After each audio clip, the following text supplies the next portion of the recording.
Yorville can't attack though. And then on our next turn, we get to put the cannot block function onto the goose. So the goose can't stop any of the flyers, and that's lethal. Not too shabby. Not too shabby. This is really nice instant speed. Target our goosey goose. Send our Archpriest up in the air. These are such good cards. That's a 5/3 for 1 mana. Right? And then we just hit in with flyers. Hey everybody, welcome back. Thanks for taking the time out of your day to watch Hello Good Game. Today we're playing Esper Party. We've done it. We've done something. This list is close to perfect and it absolutely slaps. So if you find any value within this video, make sure to give it a thumbs up, share the channel out to a friend, of course, subscribe for more, hitting that bell icon so you're notified of every time we go live. Twice a day we go live on YouTube. Can you believe it? And we're on Twitch in between that. So, you know, help support your boy. And we're in here with Esper Party. We have 4 copies of the Archpriest of Iona. Its power is equal to the number of creatures in our party. And at the beginning of combat on your turn, if you have a full party, put +1/+1 and flying on a creature you control. It's a 1-drop. It can be a 5/3 with flying for 1. I think this is such a pushed card within the party mechanic that it almost makes party a viable mechanic to be using just to, you know, get the most out of your Archpriest. 2 copies of our Malachire Rebirth and our Malachire Mire coming in tapped, adding a swamp or black source to our pool. At instant speed, choose target creature. You lose 2 life until the end of turn that creature gains. When this creature dies, return it to the battlefield tapped under its owner's control. So if there's any removal, this is a great way to just, you know, take a little bit on the chin and put your creature back into play. Into our 2-drops, we have 4 copies of Acquisitions Expert. You know, this is one of my favorite black cards within the Esper party mechanic. When it enters the battlefield, target opponent reveals the number of cards from their hand equal to the number of creatures in your party. You choose one of those cards, and that player discards that card. You know, it's hand hate. You're trimming their hand, so it's already, you know, got its value, a 1-for-1 value when it enters. Plus, you get a creature that can potentially trade, so you can, you know, get a 2-for-1 value special out of Acquisitions Expert. A single copy of Fae of Wishes, a 1/4 with flying. We can pay 2 to discard 2 cards from our hand, returning Fae back into our hand, and we have Grant It at sorcery speed for 4, choosing a non-creature card we own from outside the game and putting it into our hand, which is pretty cool. And we do have a wish board incorporated today, and of course Fae of Wishes is also a wizard. 4 copies of Seasoned Hallowblade, a 3/1 in which we can discard a card to tap it, also giving it indestructible, which is really great. 2 copies of Drannith Magistrate, Human Wizard, 1/3. Your opponents can't cast spells from anywhere other than their hands. You know, this is going to stop Luris, you know, playing things from the grave, you know, escape to the wilds, just escape in general, because once they use the adventure, it goes to exile, and they can't cast cards from exile now because they're not in their hand. Moving on, we have Containment Priest, a 2/2 with flash. So, you know, this is a great flash blocker on 1/1s or 1/2s that think they've got, you know, the right to attack you. Also, if a non-token creature would enter the battlefield and it wasn't cast, exile it instead. It's great for Genesis Ultimatum, right? Anytime that they're free casting, Sterixes, if you see those around still, a really good way to stop that shenanigans. Into our 3-drops, we have Glasspool Mimic and Glasspool Shore, entering tapped, adding a blue to our pool. It is a 0/0 on the opposing side, entering as a copy of a creature we control, plus it is a rogue in Shapeshifter in addition. 2 copies of Brazen Borrower. This is a 3/1 with flash and flying, can only block other creatures with flying. Has Petty Theft for 2 at instant speed, returning a target non-land permanent and opponent controls to its owner's hand. 2 copies of Vito, Thorn of the Dusk Rose, a 1/3, and whenever you gain life, target opponent loses that much life. We can pay 5 target creatures you control, gain lifelink until the end of turn. 3 copies of Linvala, Shield of Seagate, a 3/3 with flying. At the beginning of combat on your turn, if you have a full party, choose target non-land permanent and opponent controls until your next turn. It can't attack or block, and its activated abilities can't be activated. We also get to sacrifice it, choosing hexproof or indestructible, and then creatures we control will give you that. Anywho, moving on, we have a single copy of Legion Angel, a 4/3 with flying, and when Legion Angel enters the battlefield, you may reveal a card you named that you own named Legion Angel from outside the game, putting it into your hand. And of course, we have 3 copies of that in our sideboard. Moving on, we have 4 copies of Coveted Prize, Sorcery Speed. This spell costs 1 less to cast for each creature in your party. Search your library for a card, put it into your hand, then shuffle your library. If you have a full party, you may cast a spell with converted mana cost 4 or less from your hand without paying its mana cost. And 2 copies of Angel of Destiny, tying it all together, a 2/6 with flying and double strike. Whenever a creature you control deals combat damage to a player, you and that player gain that much life. At the beginning of your end step, if you have 15 or more life than your starting total, each player that Angel of Destiny has attacked that turn loses the game. These spells are, of course, accompanied by 6 plains, 3 islands, a single swamp, 2 Temple of Enlightenments, 4 Brightclimb/Grimclimb Pathways. We have 2 Temple of Silences, 4 Clearwater/Murkwater Pathways, and 2 Fable Passages. We're talking about sideboard because, you know, we are playing best of 1 today, but we've got the single Fae of Wishes just to make things a little bit more friendly for us. We've got Agadeem's Awakening. You know, this can be a land if we need it. It can also be the spell for 3+X, ideally cast for 6, returning from our graveyard to the battlefield any number of target creature cards that have different converted mana costs of X or less. So if you pay 6, you can bring a 1-drop, a 2-drop, and a 3-drop back. That's pretty cool. Helioid's Intervention for 2+X, instant speed, choose 1. Destroy X target artifacts and or enchantments. Target player gains twice X life. Cauldron of Eternity. This is a 12-drop, so very expensive. However, against rogues, it's kind of interesting. The spell costs 2 less to cast for each creature card in your graveyard, and whenever a creature you control dies, put it on the bottom of its owner's library. We can also pay 3 plus tapping it to pay 2 life, returning target creature card from your graveyard to the battlefield, activating this ability only anytime we can cast a sorcery.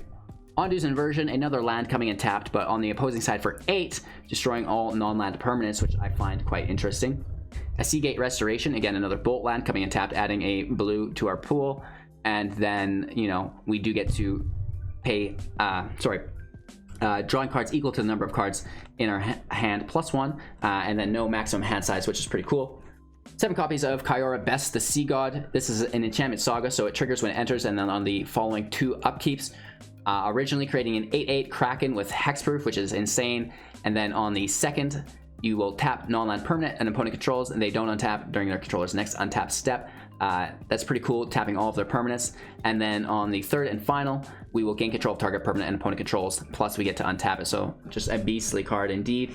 We have Amira's Call. You know, this is the white bolt land, 3 life, coming in untapped if not. And then the Call for 7, creating 2 4/4 angels with flying, and then our creatures we control gain indestructible until our next turn.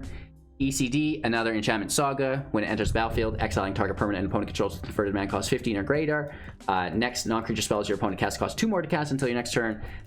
Following, and when it sacrifices itself, return target creature or planeswalker card from your graveyard to the battlefield with a 1/1 or loyalty counter on it. 1 Shadow the Sky. If you control a creature with power 4 or greater, draw a card and then destroy all creatures. 3 of those Legion Angels that we already talked about. An additional Brazen Borrower, which we already talked about, 9 lives, an enchantment for 3 hexproof. If a source would deal damage to you, prevent that damage and put an incarnation counter on 9 lives. When there are 9 or more incarnation on 9 lives counters on it, you'll exile it, and then when it leaves the battlefield, you lose the game. And of course, a single copy of Confounding Conundrum, enchantment. When it enters the battlefield, draw a card. Whenever a land enters the battlefield under an opponent's control, if that player had a land entered under their control already this turn, they have to return a land they control to their hand. So that's the sideboard. This is the main board. You know, as far as pulling stuff out, it's really just the spice rack at that point, right? You've probably already won, and you're just having fun with it, making sure that you got that insurance policy in play. So as far as your strategy goes, you know, you go wide, you smash in. The Legion Angel, this is ideally pulled just with our Coveted Prize because there's only 1 copy, and then the 3 in the sideboard, so you only need to pull 1 of them, and then you'll really get 4 basically, which is really cool. Other than that, our Coveted Prize probably is just pulling our Angel of Destiny and our Vito Thorn of the Dusk Rose. You know, these are the 2 combo cards within the deck, and that will allow us to basically nuclear kill our opponent. I don't even know if that makes sense. I already talked about the Archpriest being absolutely amazing, and then we talked about you know, a lot of the other synergies within the deck. Keeping the Hallowblade up through its discard effect is really cool, and then protecting everybody with the Seagate is amazing. If you can get Vito out, get your Angel of Destiny out, use Vito's ability, give everybody a lifelink, That's basically an automatic win. So, you know, have fun with the deck. Let me know what you think of it. Thanks for watching the deck tech portion. We're going to get into the gameplay footage now. Don't forget to like, comment, subscribe, share to a friend, hit that bell icon so you're notified of all of our future uploads. We're live on YouTube every morning at 6 a.m. Mountain Standard. At 7 to 7:30, we switch to Twitch. We're there for 5 to 8 hours, and then we're back on YouTube at 6 p.m. Mountain Standard. If you don't want to do the conversions, I understand. There's a Linktree link in the description below. Hit that up. It'll take you to all of our different places. It's like a directory of such, and you know, subscribe. You'll hit the notifications, and then you don't have to worry about any of the time zone conversions, right? Easy peasy lemon squeezy. We also are playing today with MTGA Arena Assistant, the best tracker for Magic the Gathering Arena. Check it out. That's the Overwolf link in the description below. It's free to download. You know, deck videos, deck write-ups, metagame analysis, deck sets. It's got so much more than that as well. Check it out. Let's get into today's gameplay footage. Don't forget to watch to the end so you don't miss out on some once-in-a-lifetime news, and we'll see you in a few moments. Hey, they said it couldn't be done. I don't know. It's a couple of words I don't like. Couldn't, can't.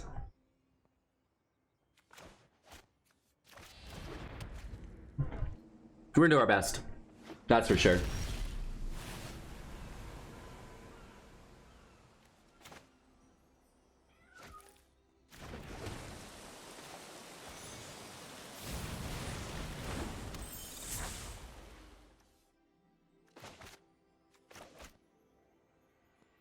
Maybe we need a little Tazri in the deck. Esper Tazri? That'd be going bigger than this had adjust to. I don't know if we could handle that. Cycling, okay.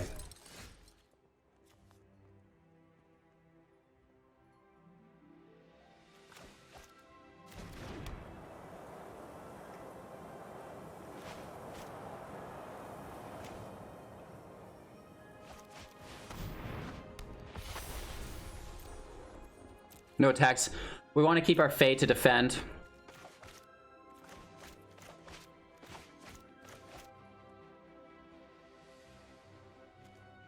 The second blue source might be annoying for our borrower. As far as land adjustments go. It's our first match with the deck. As we continue to play throughout the video, there may be adjustments. I will highlight them as we go. Right? We do intend to give you guys the final product that is its best variant.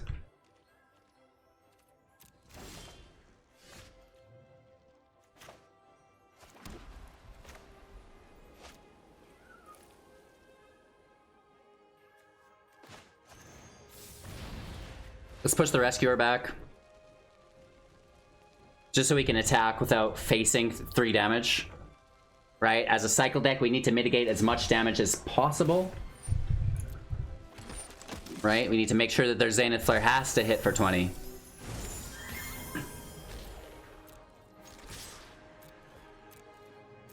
Meanwhile, we hit for 4. Plus we have a defender. Not so bad! Not so bad! I mean, obviously we want to get a full party and really utilize the mechanic to its most effectiveness, but having 3 wizards out is, you know, kind of the opposite of that. This isn't Esper Wizards, it's Esper Party. So, I mean, the cost reduction is nice, but we can't get our rogue out without double blue. Kind of awkward. And we're 3 in grave now.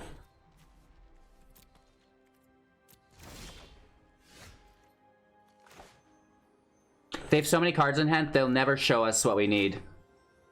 So we're just gonna pull something. You know, a cleric would be cool. We need a warrior. We need a cleric. The Hallowblade's really nice here. It's a warrior. I think we go with it. And let's just play aggro. Typically, we run 3 copies of Hallowed Blade. Or sorry, 2 copies main board, 2 copies sideboard. But within this deck, we're actually running 3 in the sideboard, 1 in the main, because Coveted Prize, you know, just lets us search for it. Easy peasy.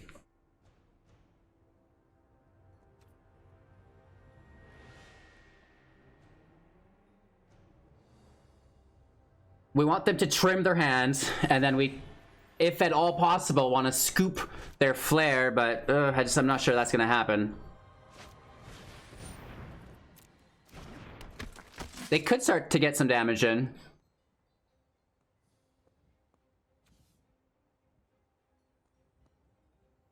The Magistrate doesn't really have any effectiveness against Cycle that I'm aware of.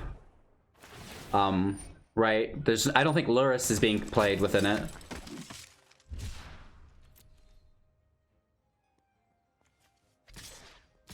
We highlight the two, the Rescuer and the Magistrate, to make them think that we'd block and trade. We wouldn't. We will just take less damage in general, though.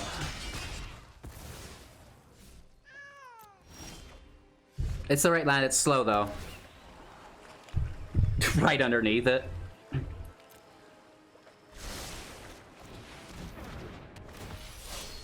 And now we have 3 in the sideboard, and it's just gonna be Angel, Angel, Angel, Angel.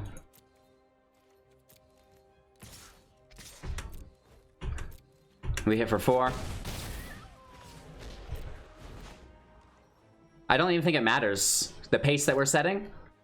We have just lethal in 2 anyways.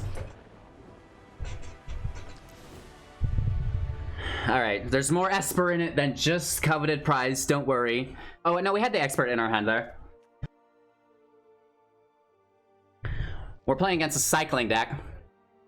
I'm actually not meaning to play best of 3 either.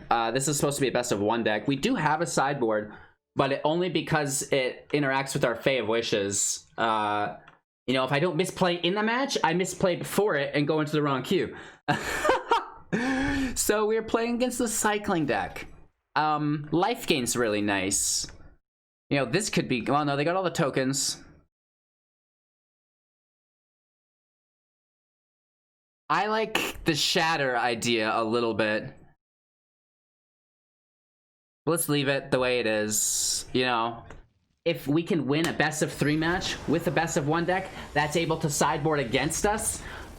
Not that typically cycling has a lot of sideboarding to do, and it looks like they've conceded, and we get the auto win, so it doesn't matter anyways. I'll take a 2-for-1 special. Hey! We absolutely know that when we get blessed with a good hand, we're going to get pummeled on the field. Lego. At this point, I will just stack land into the Angel, right?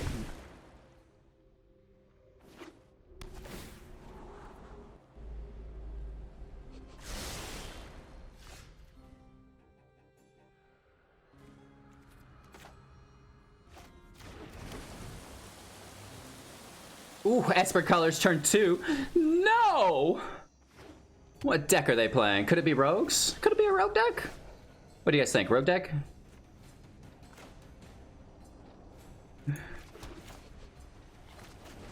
We don't want to throw Vito to the wolves quite yet.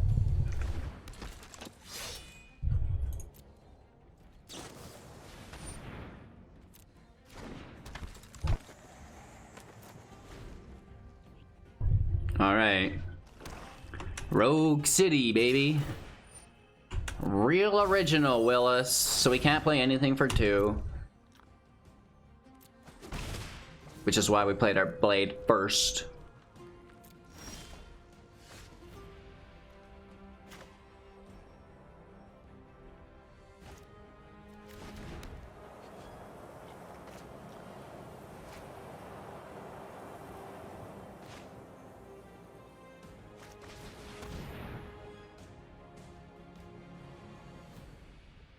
Right, they can't counter it. We have 1 mana up for Wari. We have only 2 in the grave. It's a 3-drop, so Drown in the Lock is just stupid and we hate it.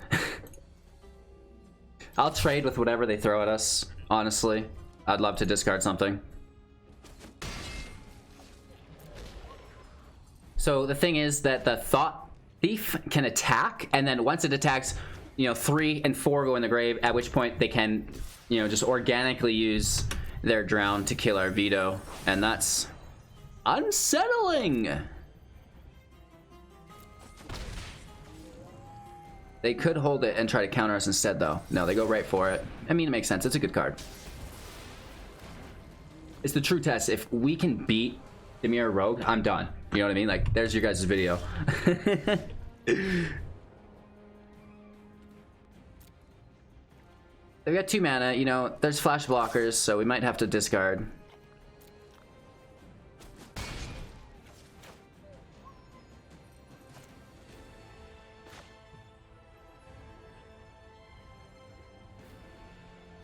So I'm gonna Magistrate. There could be a counter. You know, I'm not sure that rogues are casting spells from anywhere else otherwise, so I'd rather keep the flash, you know what I mean? It also has a higher attack, and if we are just gonna try to do the damage race,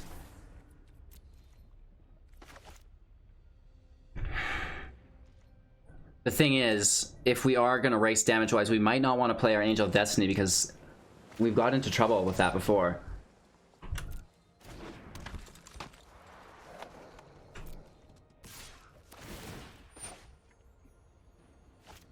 They can already counter it, so let's just let it resolve. Alright. It's a big old hitty bitty.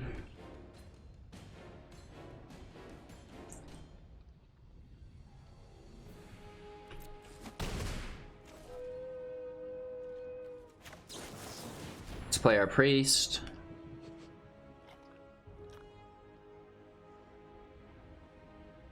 I'm sure there's just a counter, right? Any one of their, what, 16 counters will do. Another drown. Land? No. Oh. Alright. Cleric in play.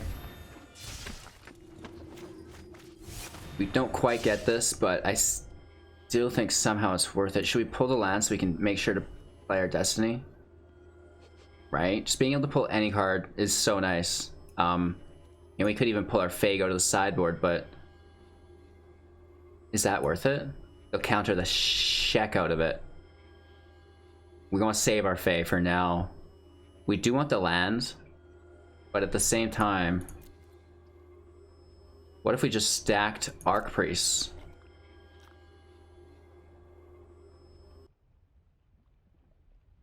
Let's take our 3/3 and maybe just like some air clogging can take place. We could have also gone for the Angel. I think that would have been a good play. I'm actually not sure why we didn't make that play, especially seeing how well it worked out in the first game. You know me. They're down to 11. That's fun. Yeah, I don't know how we didn't take the Angel there. I'm a little bit disappointed in myself. That's fine. The Rankle's kind of annoying, but I'm not sure that they're gonna... Like, it hits for 5, right? It's so much damage. That's just good game. Sploosh. Double thief Rankle is a little sickening. Wow. Down to 4. Lethal next turn. We might need to Destiny just to stay alive.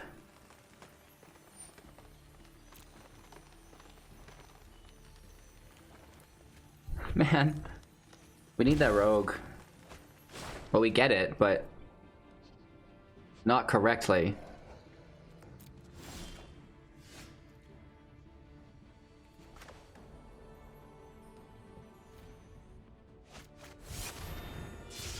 Let's see what these last cards are. We have to look at them both. They're flashing it out? Oh, you dog. Oh well. It's not Flyer. This is. Let's just take that last card. Oh, it's a Thought Thief too. Nice.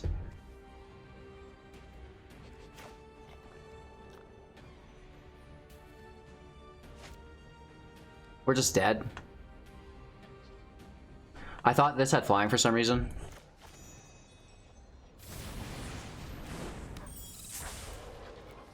Sploosh. Alright, that's fine, that's fine. We're gonna get there. We got a little choked up on land. Alrighty. I mean, how much can you really ask for? I don't know. I don't know, boys. I think we go slow. Yeah.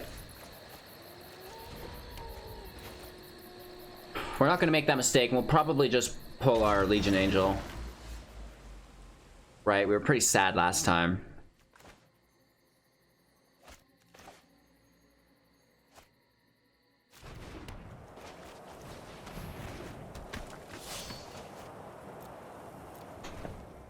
Ending our turn. Move the lands. Oh no. Is it a passage? Yes, of course it is. How do you not have optimal luck? You leave it there, capitalize off it next turn.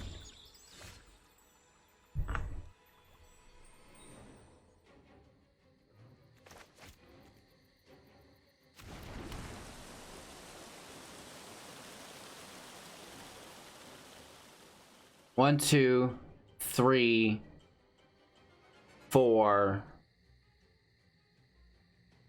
Right? 1, 2, 3, 4, 5, 6 they could go to.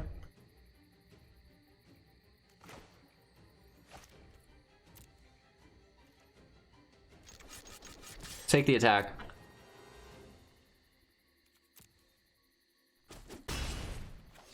We could bounce, and they've got to replay that too, so they're down to a max of like 4. I think we're better off just to stick to our game plan, and then maybe we'll just bounce whatever they utilize all of that mana on, right? Hopefully it's a creature. Oh, it's non... For some reason, I was thinking that it was just creatures that Borrower bounced there, but I'm thinking the Shore Shark. Borrower is the one that does, you know, anything. Any non-land, that is. And they drop a secondary passage. You know, we're talking about optimal luck and how you always have it. This is a prime example. Watch them drop a third passage. Do it. Do it. No, really? I'm so interested here.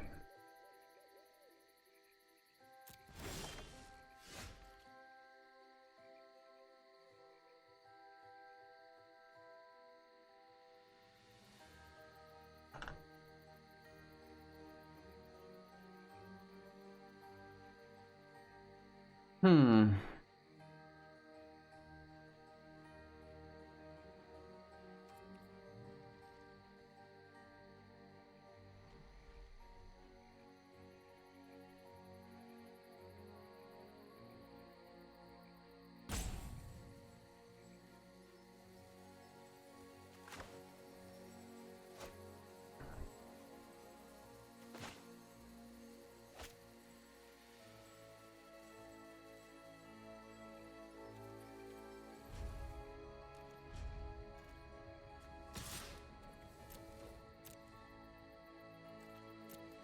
Let's take a swing.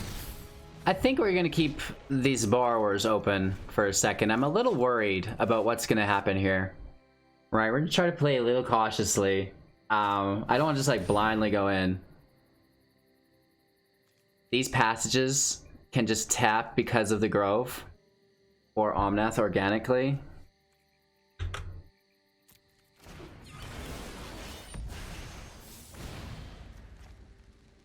No, that sucks. Wow. Sploosh.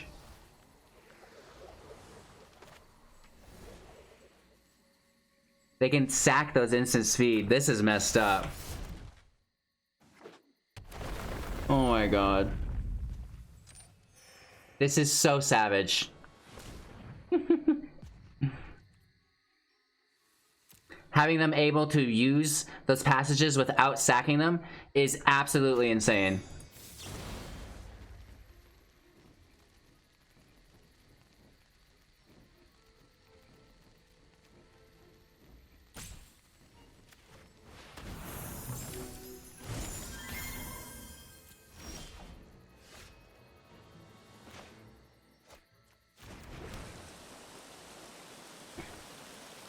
The life gain is annoying.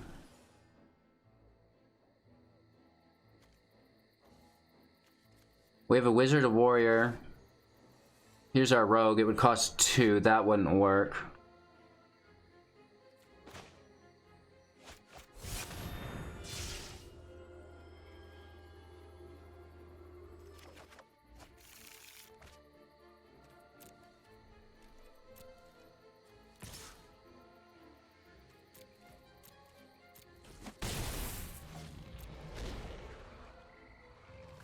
I know I said we were going to take the angel, but we have other stuff that we want to do.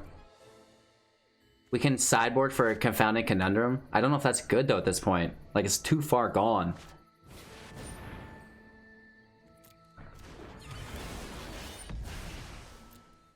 We also mistapped for our Coveted Prize. We wanted to leave that pathway up. Just little mistakes here, but... You know, we got pushed against rogues, we're getting pushed against Omnath. What do you do? Just try your best, right? A 3rd Fatal Passage? It's insane.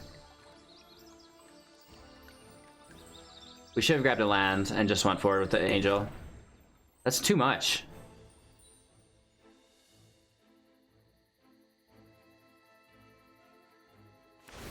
Yeah, we should have definitely grabbed a land. Hopefully we pull one off the top.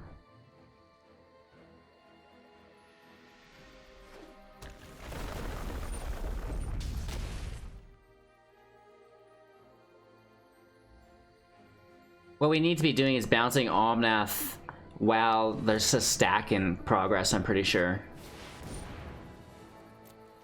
Alright, let's see how this pans out and scoop. Yeah. That's that. Cool deck, bro. Alright. Hopefully no misplays. At a certain point, right? It must be frustrating for you guys to watch. This is a learning channel, though. I learn the deck, I play it, I make it, I fine-tune it, and then we do the deck techs and talk about it. So the gameplay footage might be a little bit weird, but it's just, that's actually 100% how it needs to be done in order to keep pace with the workload, right? You know, I work full days every single day. I can't play tests for 4 hours and then make a video, right? It's just, it doesn't work that way. At least for me. Taking our scry. We're on 3, 4, 5 already, so we don't need any more land. Maybe we... Yeah, I don't know. This looks really nice for us, unless we get wiped.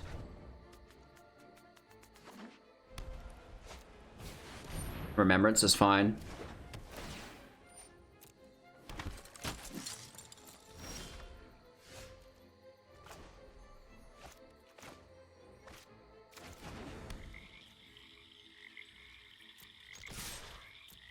We'll see how it plays out.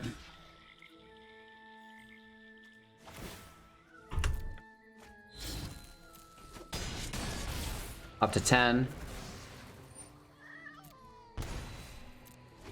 We're at 19. The thing is, they're going to gain a bunch of life.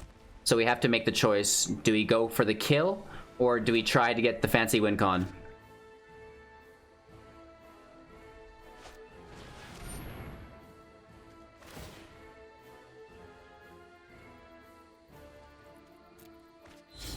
Well, that sucks. Be cool if our other Hallowblade was in play.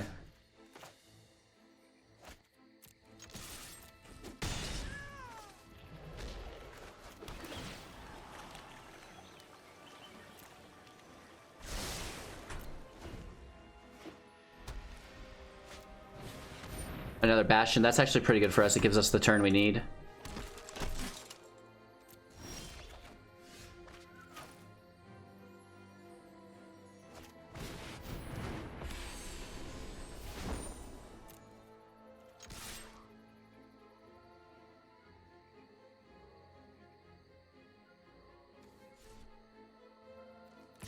I almost just want to keep pushing it as hard as we can. But that priest is so good. I don't want to lose the Archpriest. Shoot! Alright, alright. Woo!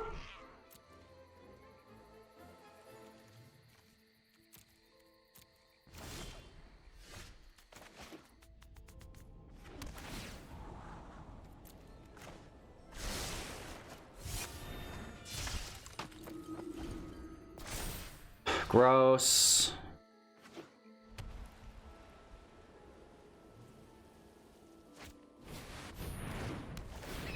They can't bounce anything but the bastions.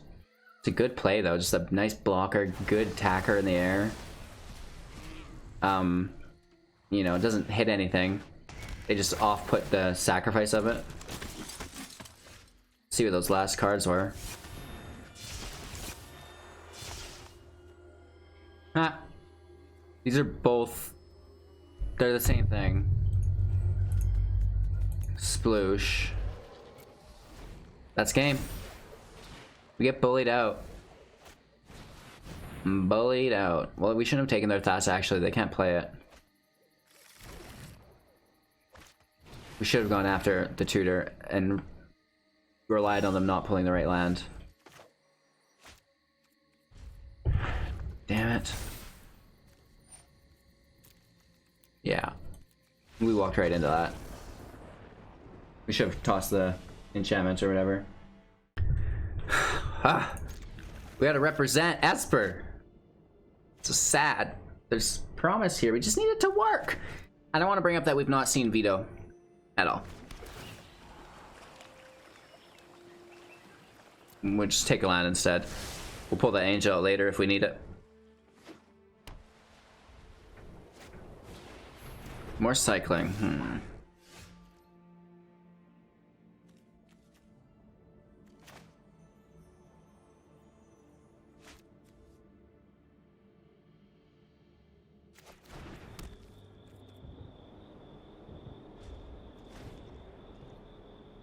Maybe they attack and don't cycle.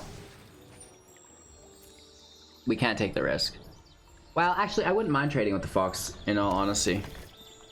Alright, let's get that fox out of there now that I think of it. They attack, this fox is dead.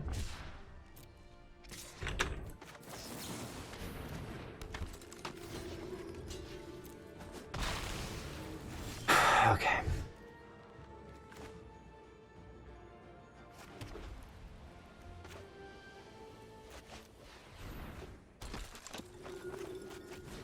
And get the big search next turn.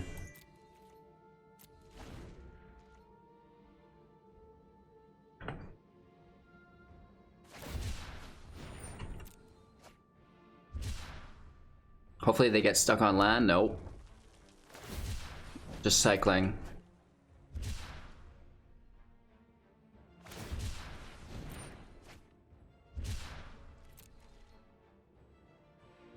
Should be good. Wow.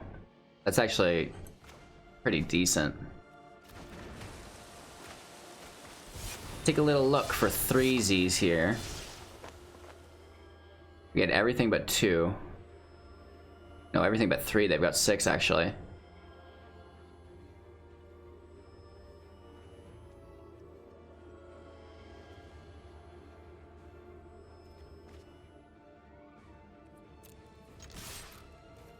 We hit for 6, that's nice. What if we mainboarded some lifelink, right? What if these guys had lifelink and we were already getting closer to 35 before we even played Angel of Destiny? I think that might be something, right? And then that jives also with Vito really well.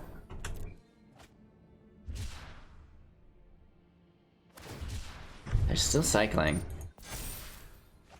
Putting that fox out because they're worried about their life. Okay, this is where it gets pretty groovy, actually.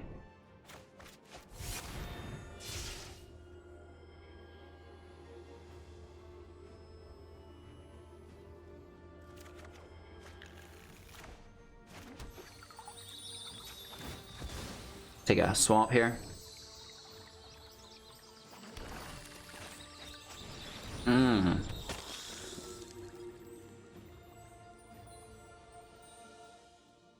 Let's pass our turn. Can we get it? This looks promising. We don't have a lot of evasion, but how many blockers do they really have? If they were gonna play something, they would have done it first. They get that land. Huh. Okay. Graveyard's pretty heavy. 2 passages only, so they're at 9.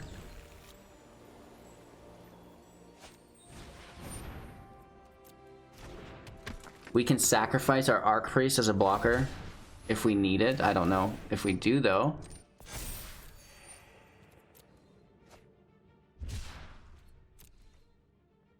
We almost need to survive one more full turn, right? We need to play the Angel, and then the turn after we have to give everybody life gain.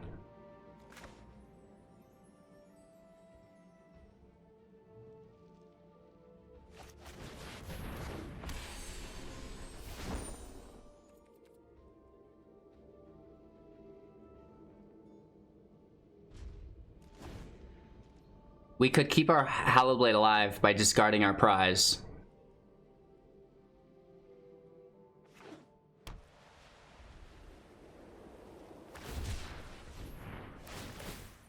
I mean, I think we survive. As long as we don't let the fox through, right? If there's a fox through, then a flare will lose. We won't lose, actually. Not enough damage. Oh. Billy. Sploosh. So that sets us back a turn.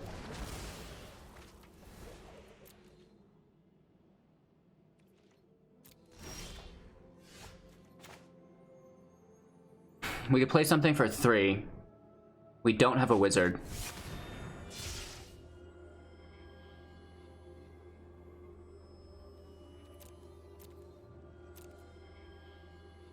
If we play our wizard, which we could get flying and just, like, kill them, I think.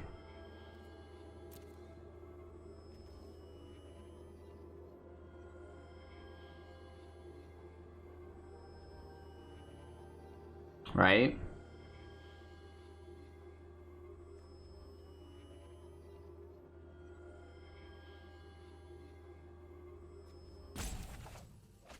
Let's just play it safe.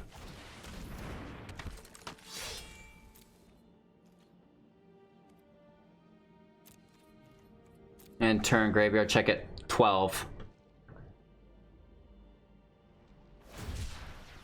13.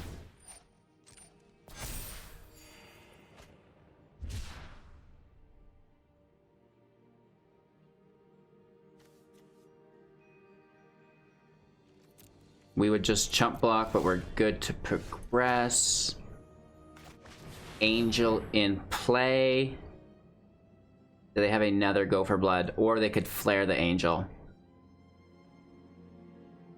They're having to really act on their toes here, at least to get around what we're trying to do to them.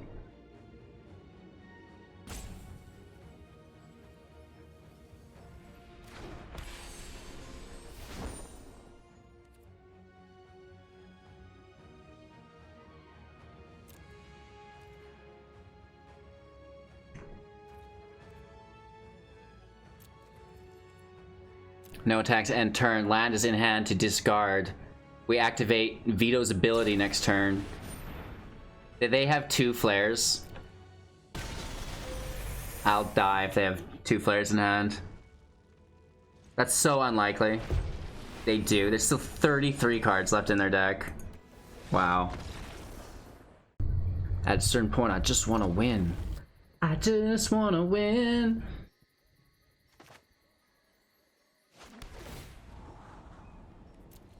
Two priests is nice.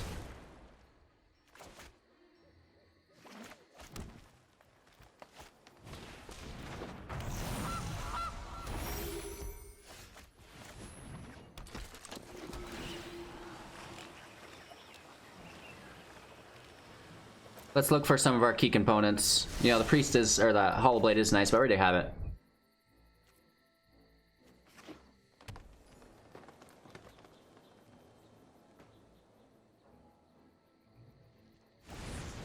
The beast, okay, okay.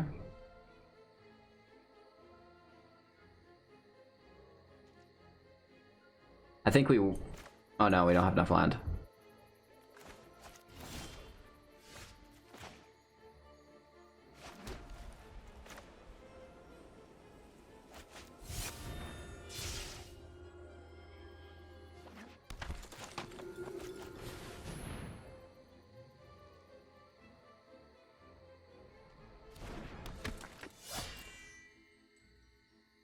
Let's start to smack.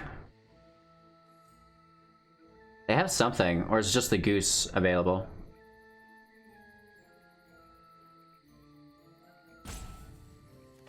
We can pull a land and double drop. It has to be a swamp, but double dropping these experts would be kind of rewarding.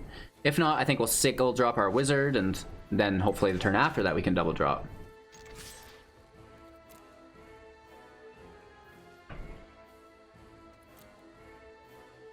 Maybe that's the tech, is you just kind of make your opponent wait a little bit, and then they think you've got an answer.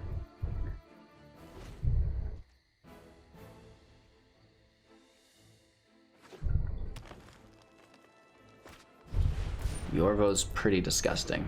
4/4. Land? It is a land, not the right kind though.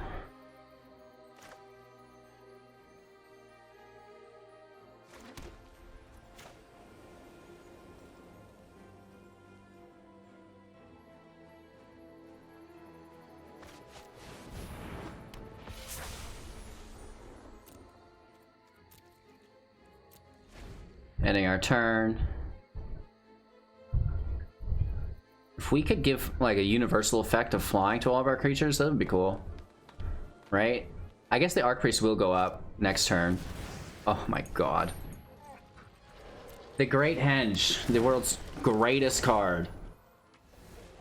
We don't have Gem Raiser, so that card's gonna just go nuts.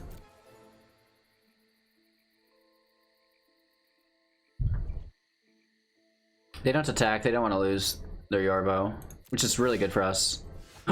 Nice! It's a swamp. We have to eliminate their hand, and then we have 2 5/3 attackers in the air with a tapped goose. Plus that other thing.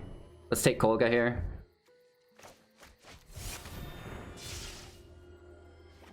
Take their other creatures so they don't have draw off their henge, other than their beast. Sucks.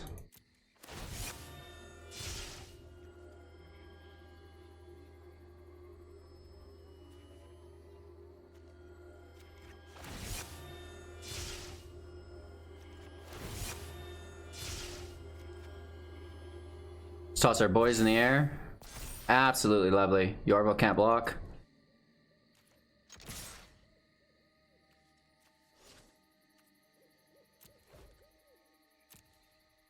Not that it matters. We should have put it on the henge instead. We definitely should have put it on the henge. Because they can get the draw here, which sucks. But we have lethal anyways. But again, they do get the draw with the beast on the henge. And this is what we could have not had happen. Because it's an activated ability. We should have thought that through a little further, right? Because now they've got a 6/6 instead of a 5/5, plus they drew a card. Yeah, and I think the gaining of 2 life and mana as well, potentially. I think that's a... No, that's an activated ability. Yeah, so we could have stopped the mana and the life. They still would have gotten the draw. Okay. Yorvo can't attack, though. And then on our next turn, we get to put the cannot block function onto the goose. So the goose can't stop any of the flyers, and that's lethal. Not too shabby. Not too shabby. This is really nice instant speed. Target our goosey goose. Send our Archpriest up in the air. These are such good cards. That's a 5/3 for 1 mana. Right. And then we just hit in with flyers. It works. We just need a little bit more time with it, and we've been tuning it as we've been playing as well, so it's getting better for you guys. All right. Well, I think we have to mulligan. I don't think it's good. I mean, at least we have our priest.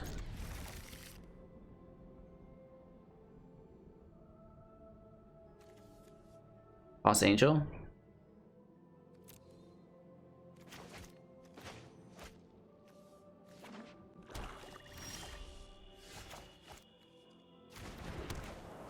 We have all 3 colors, or we leave black out, but I think we'll incorporate it and just wait on the borrower. Right, reduce the cost of our prize. Try to fill our party out.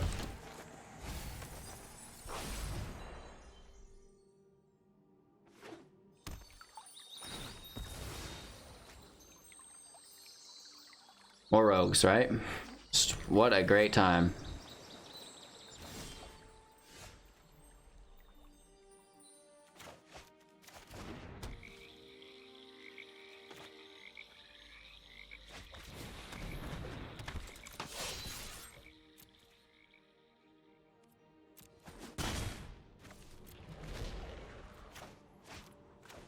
We could pull out Cleric Warrior. We have Rogue. We're just missing our Wizard. So we might want to go Wizard. We'll see.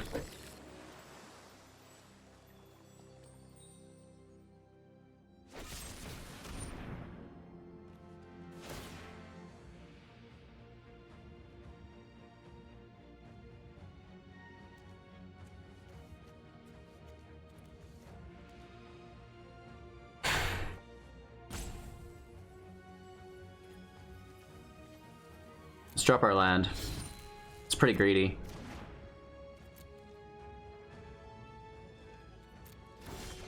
I was hoping we got another land. Shoot.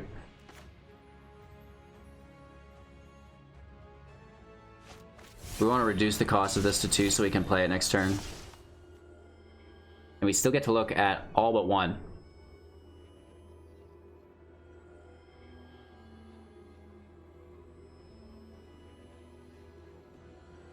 Give us your hand, Dovin. They're like, do I hide Rankle? I have to draw the land, right?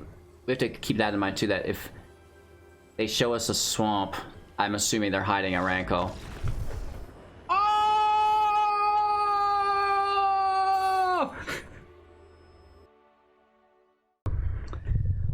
I think we can make it work. Cleric, Wizard, Rogue, Coveted Prize. Hey, has anybody noticed how this looks almost identical to Merchant? Like, I'm pretty sure they just put Merchant in Coveted Prize. Our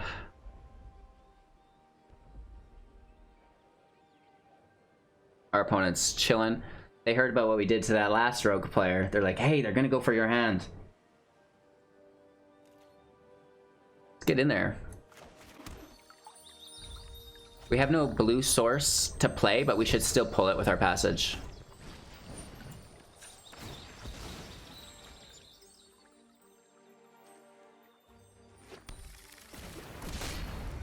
We need some life gain.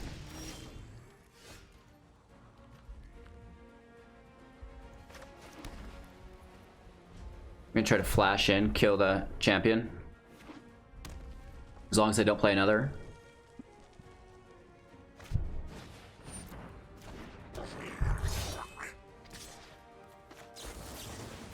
Hopefully there's no shock.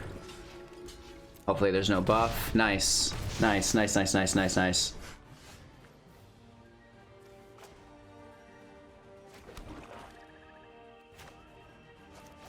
Let's get into their hand here.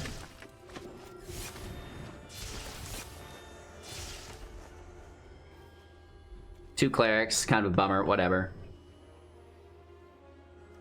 This couldn't have flashed, and then they wouldn't have attacked, and they still would have it on the field. And we really want to get all that value that we can.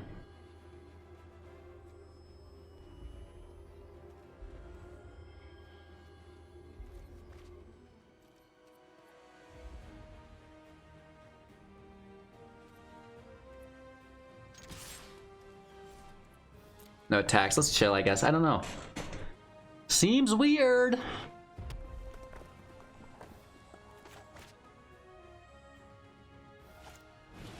Of course it is.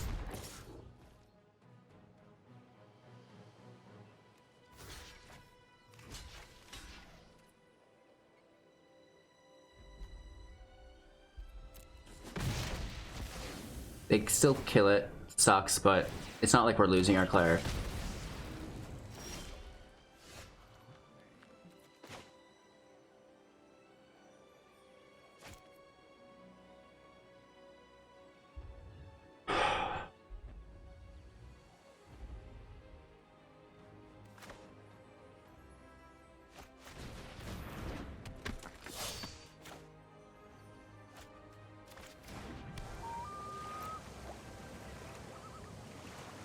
We're chilling.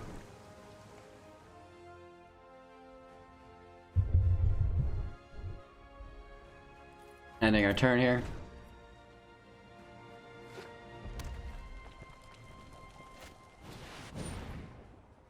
Sploosh. Not good. I mean, we're okay.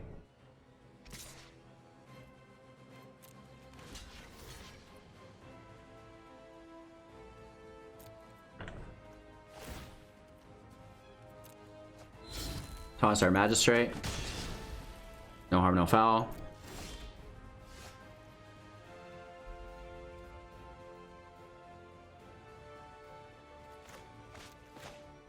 What's in this hand of theirs?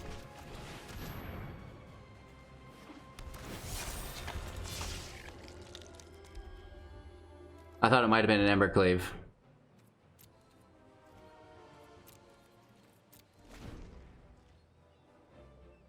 There won't be any attackers.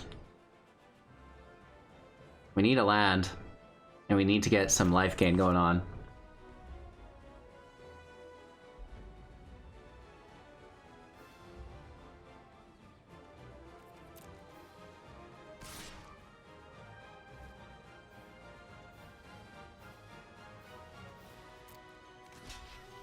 Unless they drew it. Do you think they did?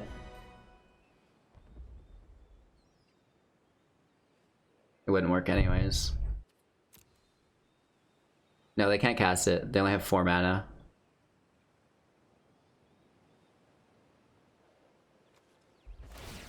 It sucks about our prize, but we have to keep the blade alive. Oh, they have a shock or something? No, we're good. Bone Crusher Giant would have got us there as well. They get the 2/1/1s. That's okay. They played a 3. We're still at 19 life.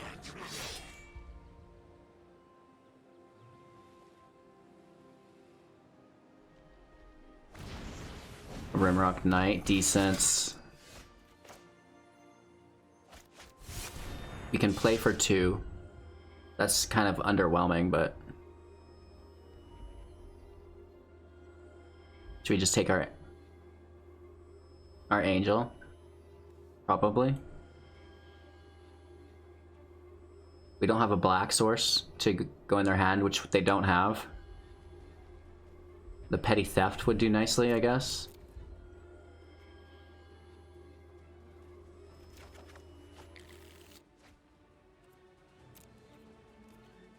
Right, they're gonna attack thinking that they'll get a bunch of kills, but we're gonna instant speed bounce Torbrand, take the trades.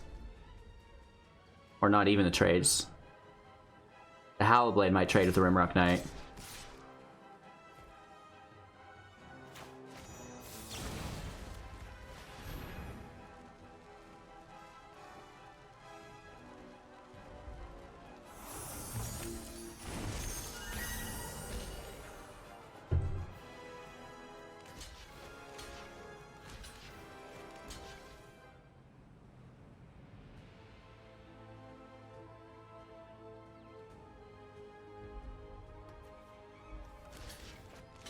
They would have got the kill on it anyways.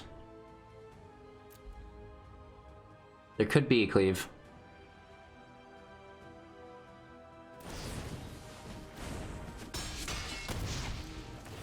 Alright, and then they get the kill on our other expert. That's a good trade. Oh, it actually does 3 damage because it got buffed up. They could kill either or. The Archpriest is better. Interesting. How do we deal with this damn Torbrand?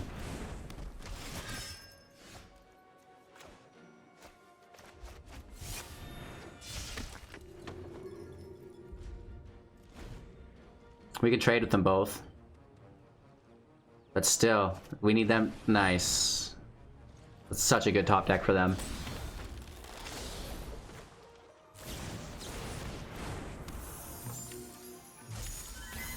They might not attack here.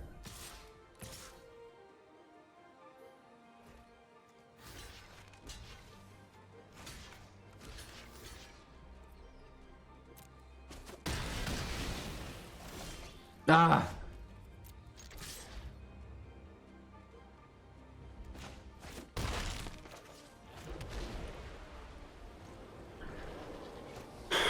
Alright, this is where it gets bad.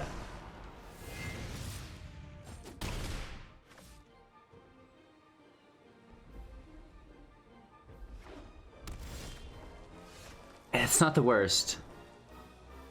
We don't have any indestructible for it, but it can just still trade, right?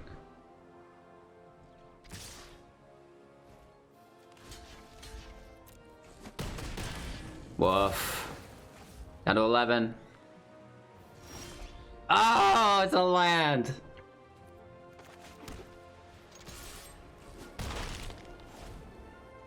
Cry. Oh, we're taking 4, only doing 3. They've got 2 in hand. Okay, this is nice.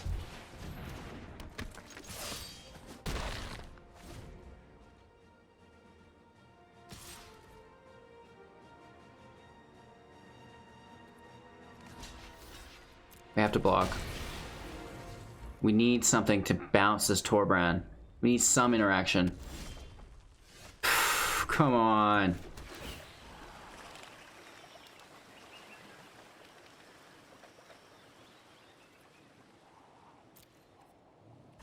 It's better than nothing. It gives us the... No, it doesn't. Good game.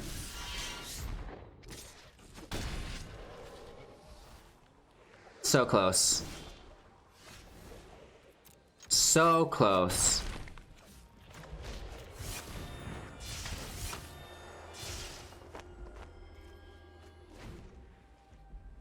Good game. We got close. We got close. It should work better than this. Maybe we adopt a more defensive playstyle.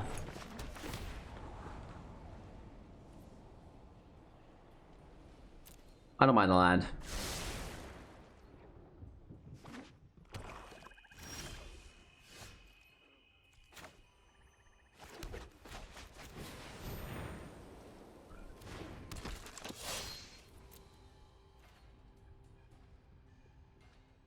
The Hallowblade's great. It just kind of eats their removal lots of the times. Right? If you just combine the Hallowblade with a draw engine, that's just positive gain against a lot of the removal decks.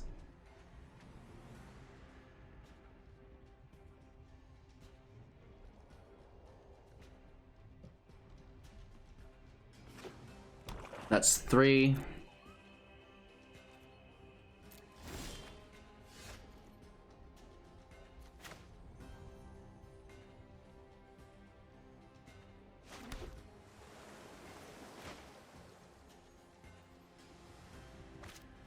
I want to play the Seagate first. It can protect our other drops.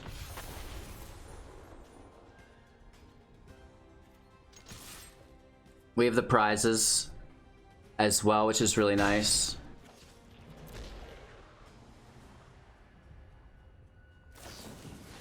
Thrill. I'm actually okay with that. The Minotaur is getting discarded there, so this is super Rakdos jank landfall. Uh-oh. Fabled Passage just generally being played. That's good for us. Maybe not. We can trade here is the thing. And I don't mind trading with Rankle.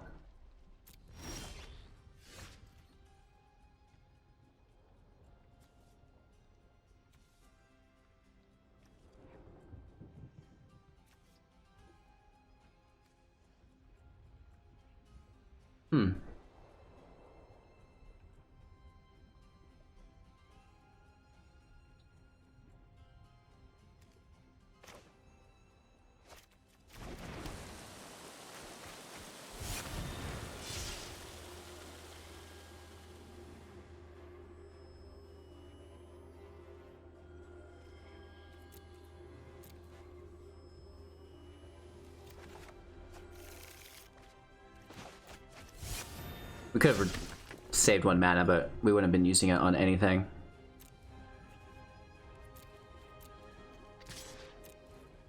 The Hallowblade can go in, free and clear. We do a really good job pushing tempo. It's just we've been having trouble closing out is the thing. Like these first couple turns are hot.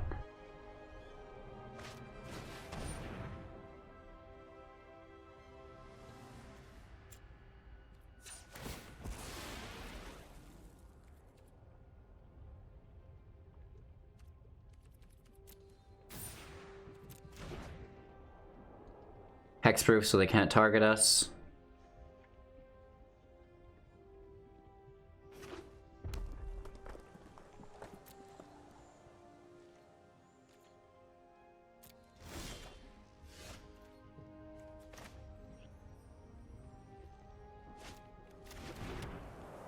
We could go for it, but you know, I think we just need to go back where we were.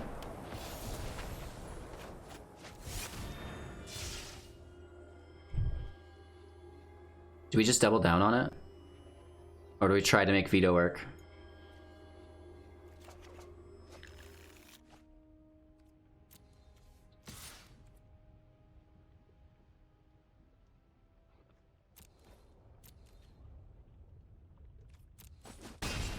Down to 11.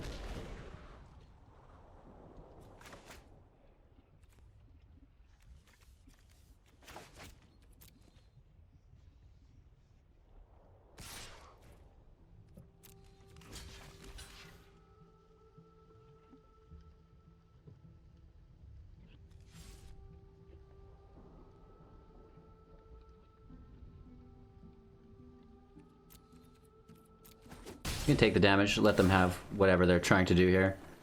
They're not going to sacrifice their ankle. They may. I'll toss the Archpriest though because Vito replaces the Cleric. Yeah, okay, so we're drawing here.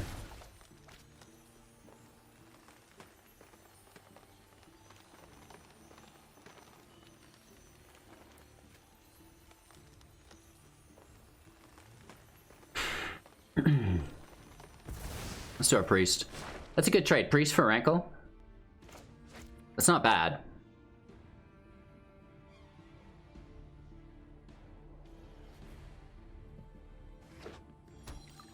More landfall, not really doing much.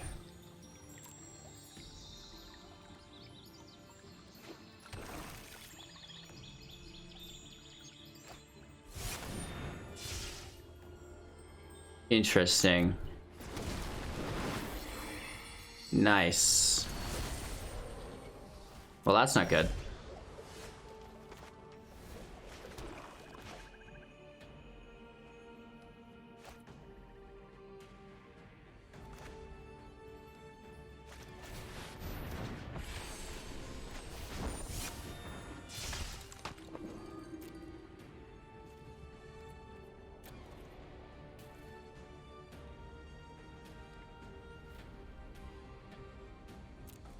Let's utilize the Seagate's Indestructible to survive.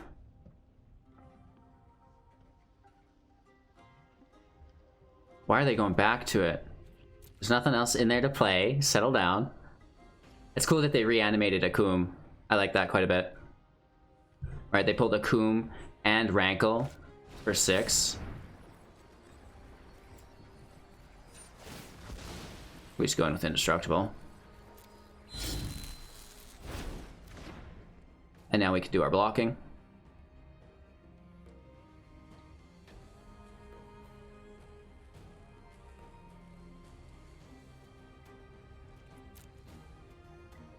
It's not an attack they want to make. Okay.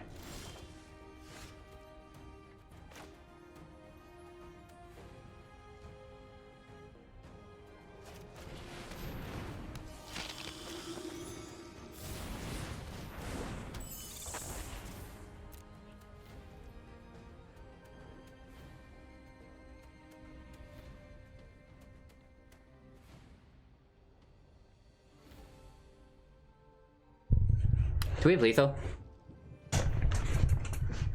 We're hitting for 3. Plus we'll gain 3 life. And deal 3 damage. So we hit for 6 total. Plus we remove Rankle.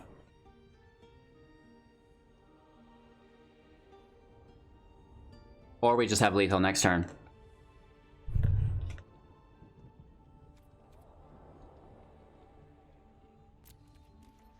We can hold up our rebirth, try to protect us somehow, or we give the Hallowblade indestructible. Woof.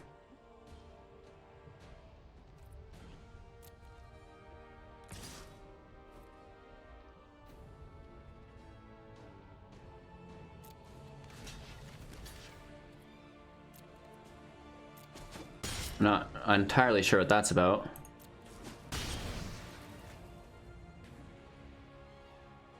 There's a land. Damn it!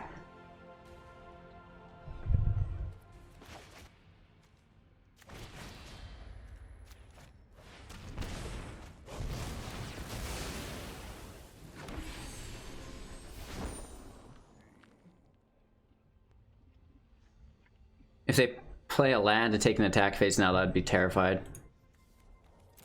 Yep.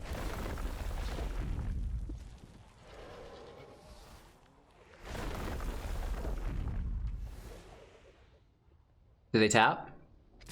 Yeah, of course they do. Hit for 7 too.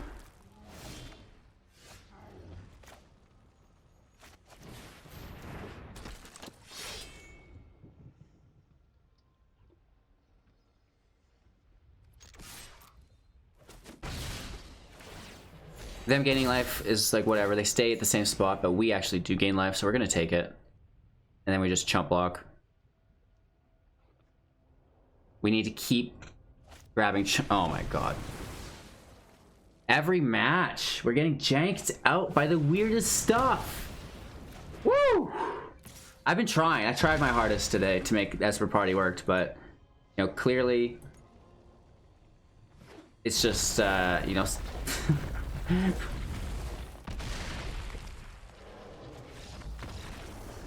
Wow. All right, we got beat up, but it's fine. It's there. I'm gonna keep working with it. We are so close. Before the release of the next set, I promise you guys, we are going to have a top Mythic Esper Party deck that I'm winning games with in Mythic with a 60+% win rate. There you have it. That's the promise. It's a hello good game guarantee. You can hold me to it, I think. It looks promising. I think we just need to put in the time, fine-tune the numbers, and learn the play lines. I think that's all that we need to do. Thanks for your time and attention. Don't forget to like, comment, subscribe, share to a friend. That really helps. Tell a friend about the channel. Tell them about our 500,000 gem giveaway. They probably don't want to miss out on that, right? You know, we've got free cash prize tournaments as well, free entry with cash prizes every month. Brawl and Artisan, focused around free-to-play and, you know, beginners that don't have a full collection. Join the Discord. Download Magic the Gathering Arena Assistant. You know what I mean? Go watch yourselves another video. And more importantly, treat yourself. Go have an amazing day. Thank you so much for your time and attention. You can support on Twitch, Patreon, YouTube, and the Amazon link. And we'll see you in a few moments. Take care.